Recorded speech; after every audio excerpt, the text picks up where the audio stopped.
Bismillahirrahmanirrahim. Selamat datang dan selamat berjumpa kembali di Duski Ibrahim Institute. Kita akan melanjutkan kembali talaah maqasid yang berkaitan dengan tema maslahat dan mafsadat. Pada hari ini kita akan menelaah tentang kaidah yang ke-9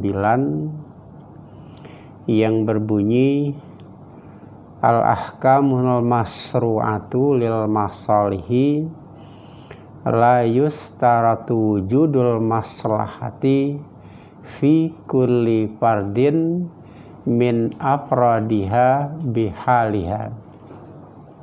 Artinya, hukum-hukum yang disyariatkan untuk kemaslahatan itu tidak disyaratkan ada kemaslahatan pada setiap individu dari individu-individu dalam keadaannya. Sebelum menelaah kaidah maqasid di atas, perlu diingat kembali kaidah dalam pertemuan yang kelima yang berbunyi inna wad'as sara'i inna ma huwa lima salihil ibadi fil ajili wal ajili ma'an, yang artinya sesungguhnya penciptaan syariat itu tujuannya adalah untuk kemaslahatan hamba di dunia ini dan di akhirat nanti secara bersamaan. Kalau kaidah maqasid yang lalu memberikan pemahaman kepada kita bahwa hukum-hukum syariat itu diperuntukkan bagi kemaslahatan para hamba, terutama manusia, baik di dunia ini maupun di akhirat nanti, dan kaidah tersebut bersifat umum. Maka dalam kaidah yang kita telah sekarang ini memberikan penjelasan lebih lanjut berupa pengecualian bagi orang-orang atau kelompok-kelompok tertentu. Dengan ungkapan lain, dalam keadaan tertentu, kaidah yang bersifat umum tersebut tidak dapat diberlakukan, tetapi yang diberlakukan adalah pengecualian.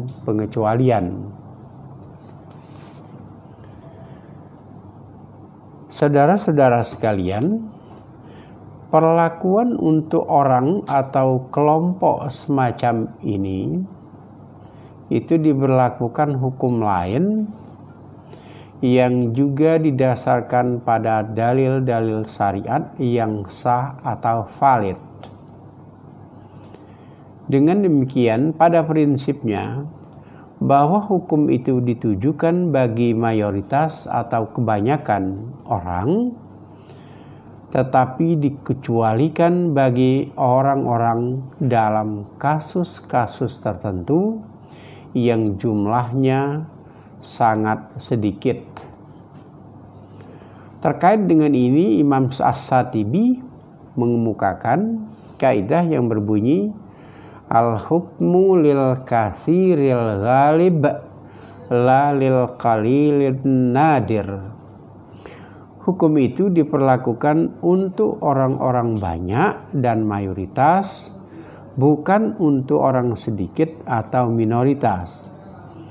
Karena bagi orang-orang yang minoritas yang dalam keadaan menghadapi atau mengalami kasus-kasus tertentu, maka dia akan diberi aturan sesuai dengan keadaannya. Ada beberapa contoh kasus yang dapat dikemukakan berdasarkan kaidah maqasid yang diperuntukkan bagi orang-orang tertentu itu, antara lain sebagai berikut. Pertama, syariat menetapkan bagi seseorang yang melakukan kejahatan pencurian berupa sanksi-sanksi yang diperkirakan dapat memberi efek jera, sehingga ia tidak lagi melakukan tindak kejahatan pencurian tersebut, walaupun baginya hal itu tidak maslahat. Kedua, bagi orang dalam perjalanan atau safar dibolehkan sholat qashar, karena untuk meringankan beban orang yang sedang dalam perjalanan itu, sekalipun orang yang musafir tersebut ternyata tidak ada kesulitan, namun sholat qashar tetap dibolehkan.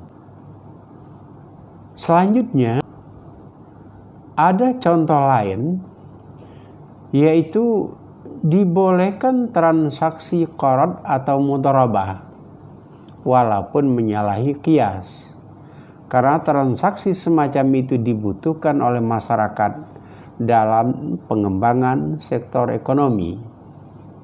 Kedua, dibolehkan jual beli salam atau jual beli melalui titipan, sekalipun menyalahi kaidah umum. Sebab menurut kaidah umum bahwa jual beli yang ma'dum atau barangnya tidak ada di majelis akad, hukumnya tidak boleh. Tetapi dikecualikan untuk jual beli salam yang barangnya tidak ada di majelis akad dengan syarat-syarat tertentu. Karena ada hadis Nabi yang berbunyi, naha Rasulullah sallallahu alaihi wasallam am bai'il ma'dumi wa rakhasa bis salami. Rasulullah sallallahu alaihi wasallam telah melarang jual beli barang yang tidak ada di majelis akad, tetapi ia merukhsahkan atau membolehkan jual beli salam. Selanjutnya, menurut kaidah umum bahwa orang yang sedang puasa di siang hari bulan Ramadan tidak dibolehkan makan atau minum, sebab membatalkan puasa. Tetapi aturan itu dikecualikan bagi orang yang lupa. Rasulullah SAW bersabda, man akala au sariba nasiyan fala yuftir fa innama huwa rizqun razaqahullahu.